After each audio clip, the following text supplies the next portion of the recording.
Hope you're doing great. I am Raju Singh Jolly, and I am a software engineering student at the African Leadership University.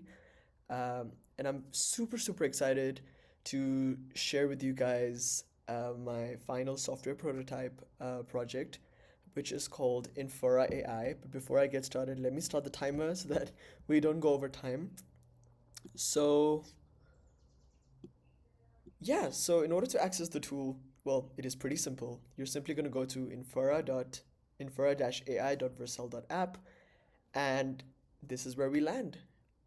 Inferra AI is where we explore the landscape of AI infrastructure of Africa on the continent, right? It is a directional tool for understanding AI readiness across 30 different African markets so that founders and operators can see where they can realistically deploy inference. Now, I know that's a lot of words, but let me introduce to you why this is a huge problem that we are addressing. Firstly, let us look at where we are right now.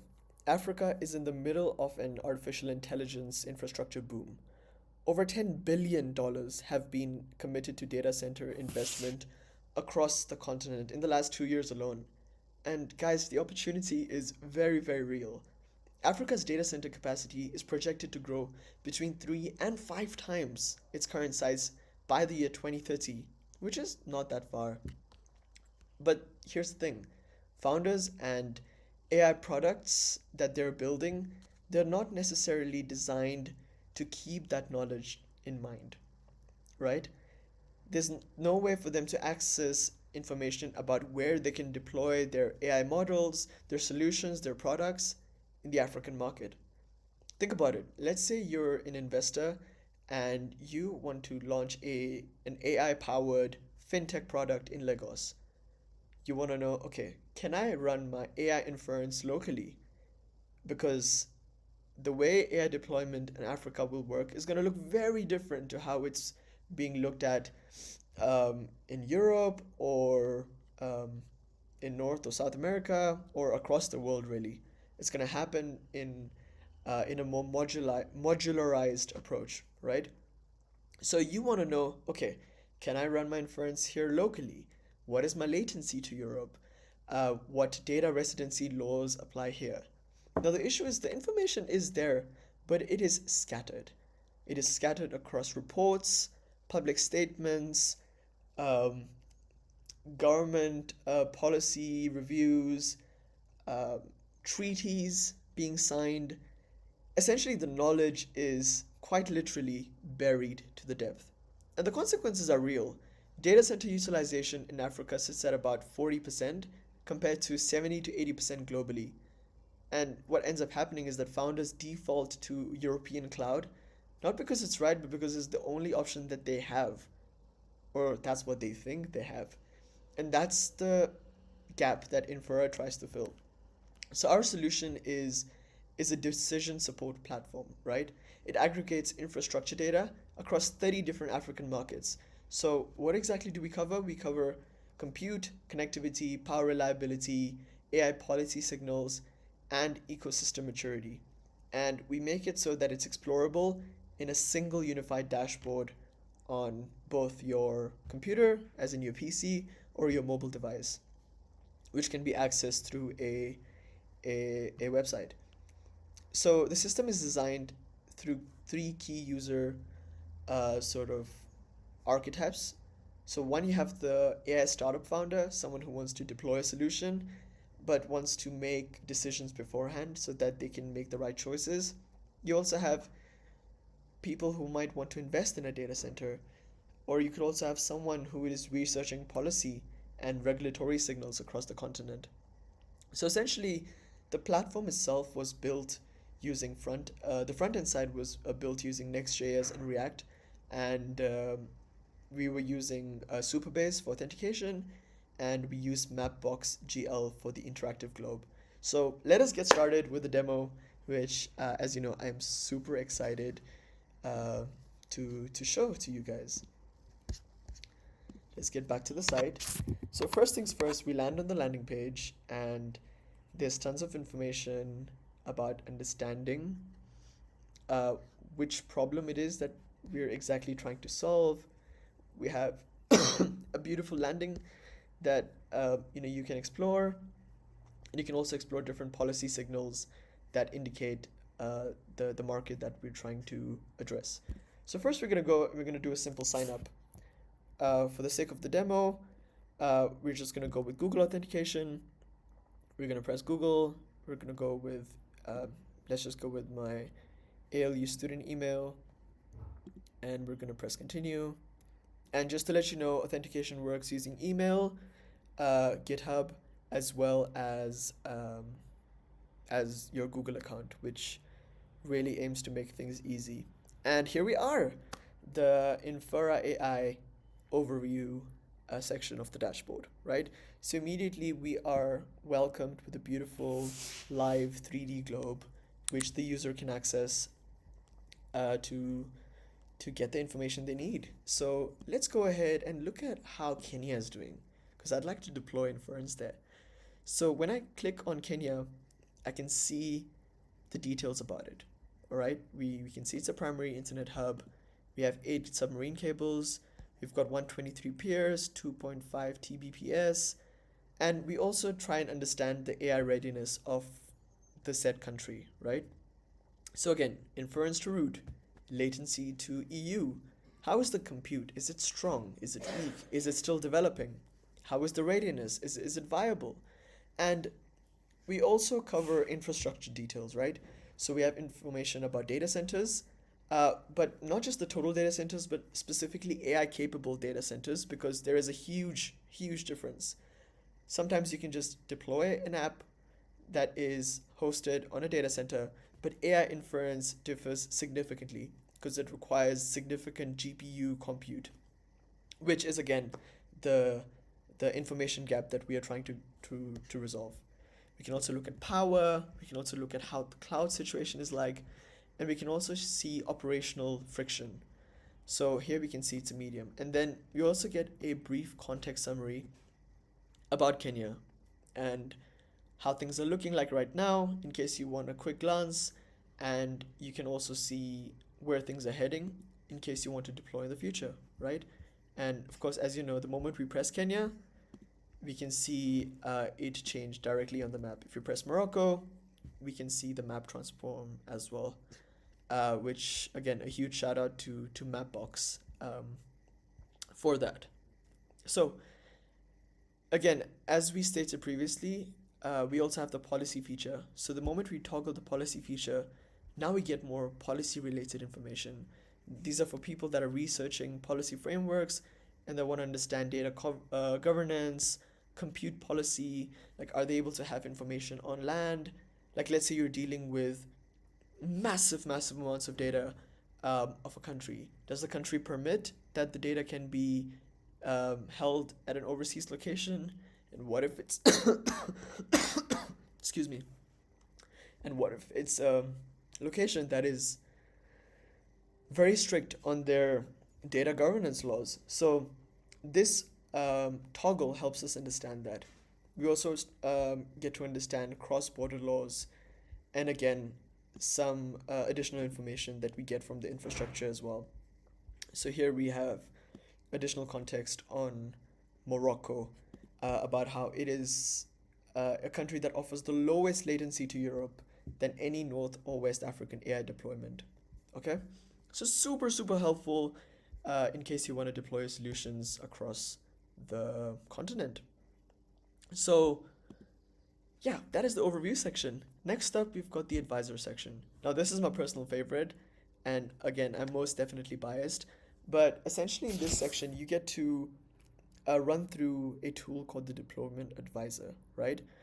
You answer 6 questions about your constraints, your priorities, and your workload, and you get a strategic deployment brief, and it's ranked with markets, route recommendations, and as well as trade-offs.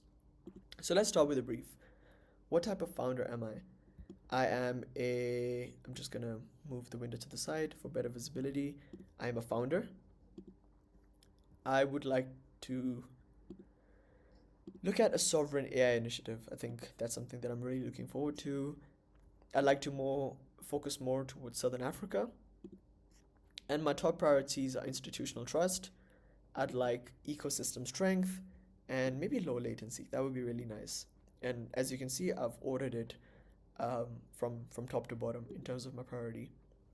My hard constraints are that I currently don't have local partners, and I'm also running really, really low on budget.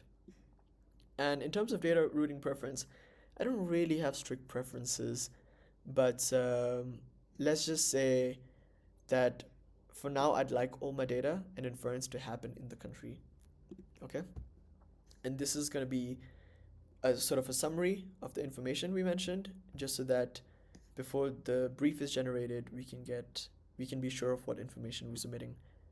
And as soon as we press generate summary and brief, we've got a beautiful brief from the deployment advisor that tells us exactly where we could explore into looking towards. We also have readiness scores for each of the countries, and all of this data is aggregated through different protocols, different research papers, different website reviews, policy documents. So here we see the top markets for our needs, currently South Africa, Cote d'Ivoire, and Mauritius. So the recommended route, we can use South Africa because the route infrastructure allows cloud burst capability for scale. You also have gains and givens. So what do you gain? What could add more complexity? And also what risks that we can foresee beforehand. We can also see why not others. So we can see that Rwanda, for instance, has a readiness score of 50 because it's currently emerging in the inference status, purely because it has limited compute capability according to the needs that we submitted. So right here, we also have the option to just straight away just go to the overview, and if we press Open South Africa, we've got the menu which opens up for South Africa. So that's amazing because that helps founders have ease in terms of how to navigate the tool so that things don't get too complicated. We also have the market section, which is essentially a summary of all the markets. So if you want a quick jump into, let's say, Tanzania, takes you to Tanzania, and we can read information about Tanzania's inference capabilities. We also have the insight section. Now, this is more of a readiness ranking that we have compiled through our research. It's not perfect, but again, the tool isn't meant to be perfect. It is meant to be a directional tool for deployment and for research purposes, right? And we don't claim it to be perfect because we're aggregating so many data sources, but at the same time, the readiness ranking helps you understand, okay, which countries are ahead, which countries are behind, why some countries are more ahead than others, and we can also see the dimensional leaders. Like, for example, in terms of compute, connectivity, power, and ecosystem, South Africa is leading the way. But in policy, you see Mauritius leading the way, right? So again, we can see Sudan, for example, has an extremely low ranking, which makes sense considering the current um, um, ecosystem and political landscape in Sudan. Then, let's say you've got the results from your advisor, and here we can also see our briefs that we previously did, and let's say we wanna go towards a specific section. We can, knowing what countries we could potentially deploy in, we could actually compare two countries. So in this case, I'd like to compare Cote d'Ivoire. Should pop up somewhere. Yeah, Cote d'Ivoire. Excuse me. Cote d'Ivoire and Ghana. So we see the scores are pretty similar, but let's just for the sake of the demo, let's compare Sudan and Cote d'Ivoire, just so we can show the delta in change and how these countries differ significantly. So here we've got the full graph, we've got the dimension breakdown. We can see that Abidjan is West Africa's most connected francophone hub with 5 submarine cables and a formally adapted national AI policy. And we also see a brief about Sudan, about how civil war has made Sudan uninvestable um, for AI infrastructure, and their current priority lies in terms of survival related apps. So maybe deploying in Sudan might not be the best idea for now.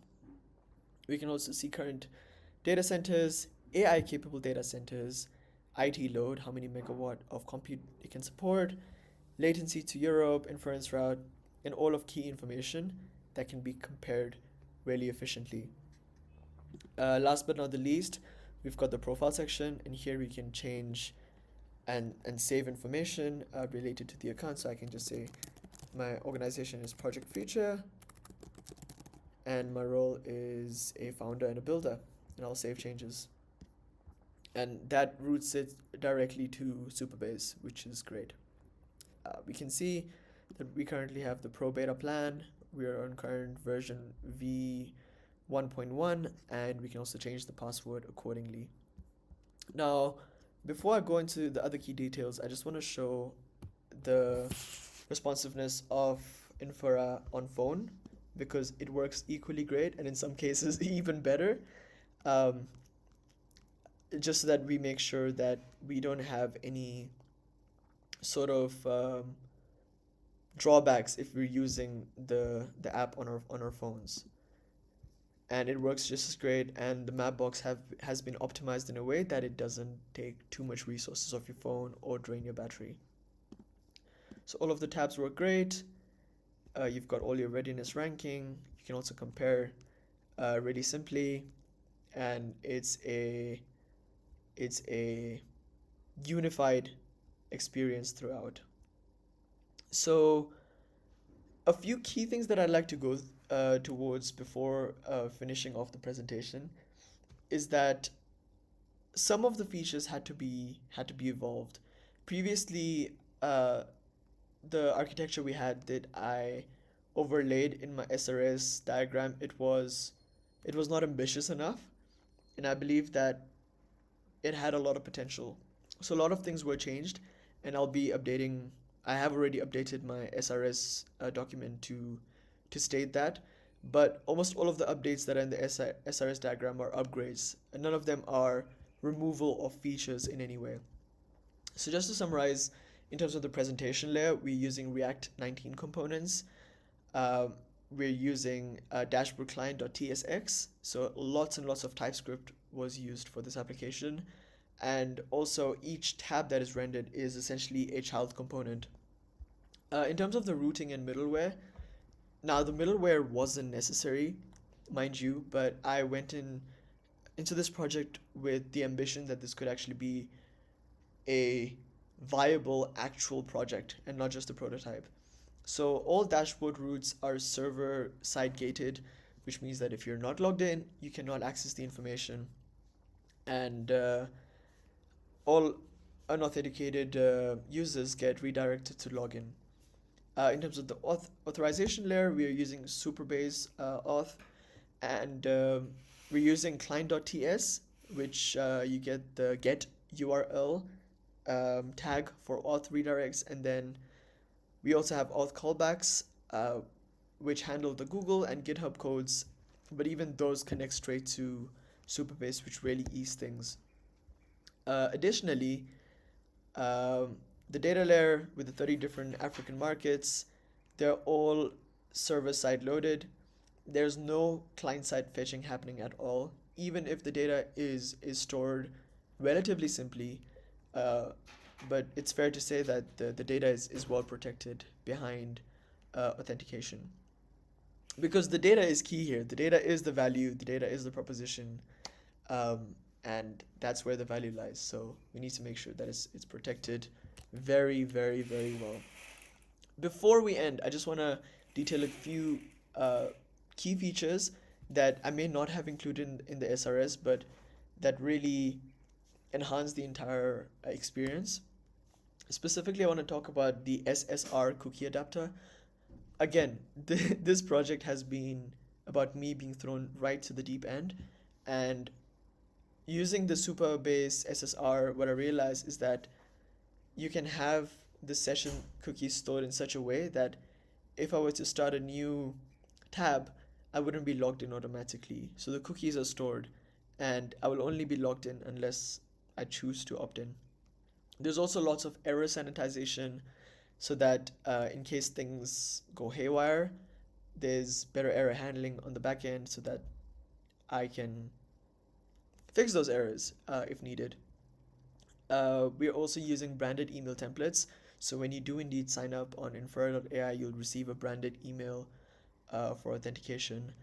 And in terms of security hardening, we've done a lot. Again, all of this wasn't necessary, but there were a few key boilerplate things that we borrowed from different open source GitHub tools. Specifically, we defined a content security policy in the next.config.ts. We had X-frame options so that if people are embedding prompt injection attacks in the iframes, we can essentially stop that. We also have other things which in all honesty, I don't specifically understand very deeply, but they avoid MIME type sniffing. We also strict transport to HTTPS so that security is at key. And we also made sure that we use the latest Next.js version, which will result in no vulnerabilities. In terms of animation systems, there are lots of animations used, but we used Readiness for smooth scrolling. We used GSAP for scroll-based reveal animations. Again, lots of boilerplate stuff, but it really enhances the whole experience for the user. We also have different transition APIs, and we also have a welcome animation that you may have noticed plays immediately when you start the presentation. As you can see, the website looks aesthetically pleasing. For that, we used Tailwind, specifically Tailwind CSS v4, and yeah, the integration of that was really beautiful because all of the global.css files can be consumed directly by Tailwind utilities, which was really great. And last but not the least, we made sure that this was mobile first because I've made projects in the past that look great on PC but went all sideways on mobile. So this is definitely something I can be very proud of.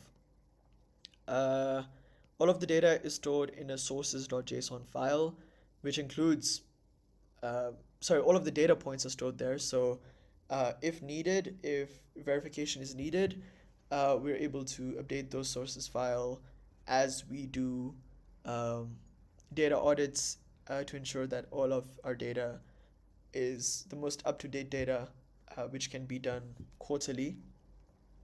And that's about it. AI inference is something that I've been studying for a few months now, and as Africans, we need to realize that time is running and the world isn't waiting, so we shouldn't either. We need to look at more open source solutions, open source AI models, learning how to deploy AI models ourselves, knowing where to deploy them, which is key, so that you can have solutions that are sovereign to Africa, so that we aren't giving all our valuable, precious data away to proprietary model companies like ChatGPT, to OpenAI or Anthropic or other companies that create proprietary models. So essentially, that is the core idea behind Inferra AI. And yeah, to I guess summarize, the GitHub has all of the information. I've documented my architecture in the SRS, and the GitHub repository is indeed fully public. So if someone would like to fork the project, um, they can do so. It's relatively simple. In order to run the project locally, you can also do so, but that would require you to have a setup where you clone the GitHub repo. But really, all of the instructions required are in the README. Now, there's some some environmental variables for the .env file that are required, but I assure you that everything that is required can be accessed using free credits. So for example, for Mapbox, you'll need a Mapbox API token, which you can get for free. And the same applies for Supabase as well. So yeah, thank you so much for joining and for listening. This is Inferra AI, and this is Rajveer Singh Jolly signing off. Thank you.